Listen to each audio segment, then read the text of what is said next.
Hi, నా పేరు doctor Bharadwaj. నేను CEO and chief doctor Fidicus homeopathy. Physiological neonatal jaundice లేకపోతే చిన్న పిల్లల్లో వచ్చే కామర్‌లో సైన్స్ అండ్ సింప్టమ్స్ ఏముంటావు? దీన్ని ఎలా గుర్తుపట్టాలనేది చాలా ఇంపార్టెంట్ మీకు. ఫస్ట్ ఏమవుతుందంటే, ఇది పుట్టినరోజు కామర్‌లనేవి ఉండవు. అంటే మీ బేబీ బాడీ పచ్చగా అనేది ఉండదనమాట.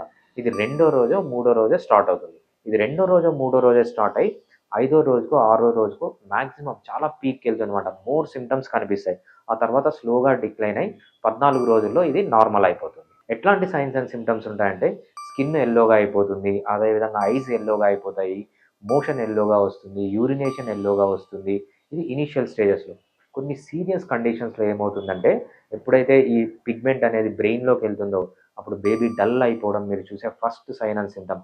అదేవిధంగా ఏమవుతుందంటే, పర్మనెంట్ డ్యామేజ్ అంటే హియరింగ్ లాస్ ఉండడం, అంటే వినికిడి లేకపోవడం, చూపు లేకపోవడం, అదేవిధంగా ఫిట్స్ రావడము, లేకపోతే బాగా పారాలిసిస్ అయిపోవడము, కాళ్ళు, చేతులు చచ్చుపడిపోవడము, ఇవన్నీ మనం కామన్‌గా పర్మనెంట్ డ్యామేజ్ కింద సీరియస్ ఫార్మ్స్‌లో మనం చూస్తూ ఉంటాం. నార్మల్‌గా ఈ సింప్టమ్స్ అనేది 14 రోజుల లోపల డిసపియర్ అయిపోతాయి. లేకపోతే దాన్ని చాలా సీరియస్‌గా తీసుకోవాలి. దాన్నే మనం serious form of neonatal jaundice or physiological neonatal jaundice అని చెప్తూ ఉంటాం. Fiticus Homeopathy